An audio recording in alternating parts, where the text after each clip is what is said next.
Halo investor sing dikasihi. Project punika ing tutul karo sampean guru markets. Ayo miwiti karo data ringkesan perusahaan. Yen sampean pengin sampean bisa ngaso video. Disaranake sinau saben indikator organisasi sing diteliti luwih teliti. Saiki kita bakal katon ing pratandha utama perusahaan. Meta Platforms Inc. ticker META. Review iki adhedhasar data saiki wiwit 18 Juni 2025. Déning klasifikasi guru markets perusahaan Meta Platforms Inc. kalebu subkategori. T Internet, 62 organisasi melu ing comparison lan iki banget wakil. Asil sakap kanggo perusahaan sing diteliti yaiku 3 saka 10 poin.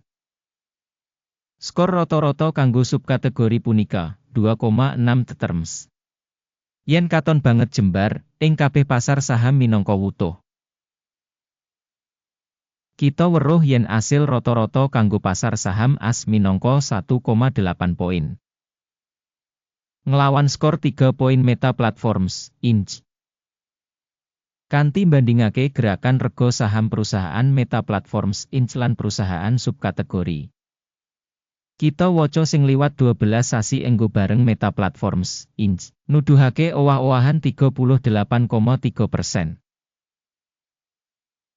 Marang owah-owahan rega ing subkategori 17,6%.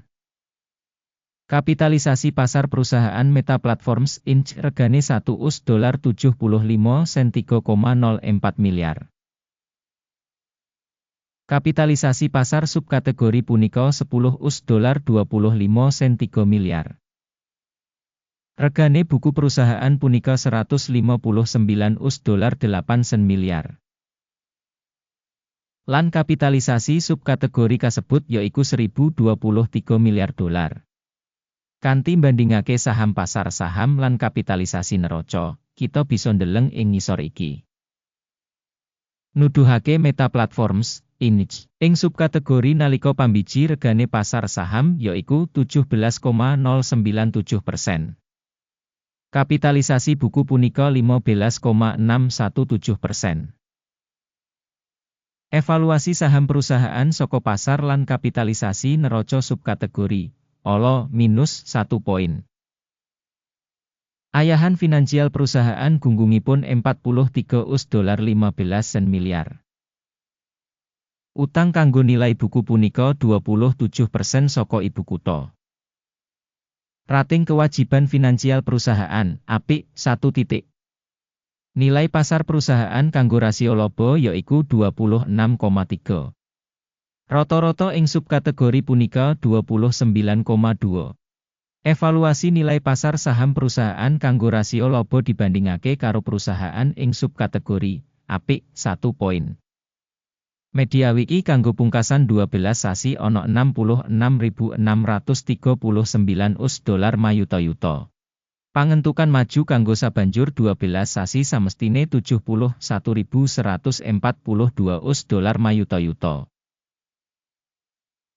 Evaluasi indikator keuntungan masa depan sing digambarake dibandingake karo subkategori apik 0,5 poin. Rasio rega kanggo sales perusahaan punika 10,3. Rata-rata ing subkategori punika 6,5.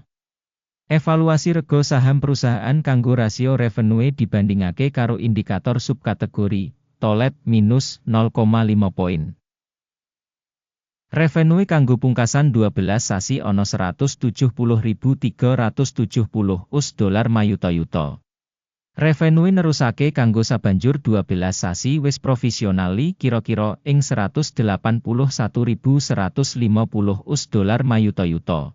Evaluasi indikator volume penjualan ing mangsa ngarep dibandingake karo indikator ing subkategori apik 0,5 poin.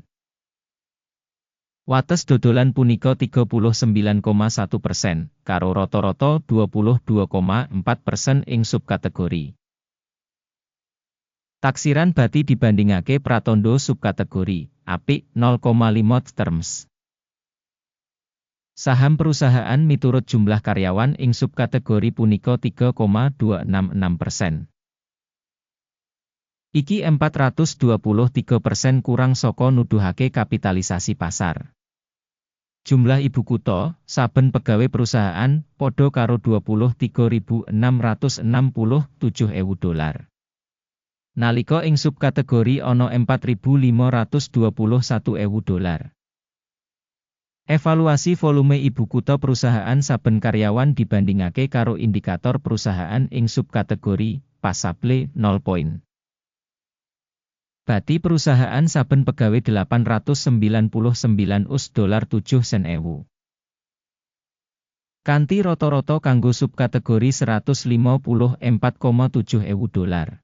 Evaluasi bati perusahaan saben karyawan dibandingake karo indikator ing subkategori, apik 0,5 poin. Volume revenue saben pegawai organisasi punika 2.300.000 dolar. Subkategori 691.000 dolar. Revenue saben pegawai dibandingake perusahaan ing subkategori, apik 0,5 terms. Saham for sale punika 1,4%, karo rata-rata kanggo subkategori 1,1%. Indikator teknis resi 14 nuduhake tingkat 65% kanggo perusahaan Meta Platforms Inc. Ing subkategori, tingkat iki kira-kira 65%. Rega saham perusahaan saiki kira-kira 697 dolar. Target rega konsensus kanggo saham perusahaan kira-kira 703 dolar. Ayo kang katon ing tabel pesenan, kasedhiya, link kanggo iku ing komentar pinnet. Tabel pesenan ngemot kabeh pancasan digawe ing mangsa diwenehi dening sistem referensi evaluasi simpenan, Guru Markets. Akses menyang meja pesenan pancen free lan buka link ing komentar pinnet. Minangka asil saka analisis saham Meta Platforms Inc. Sistem informasi lan referensi penilaian Guru Markets kaputusan digawe. Ora buka menehi hasil minangka video review. Matur nuwun kanggo nonton video iki lan gunakake sistem informasi Guru Markets.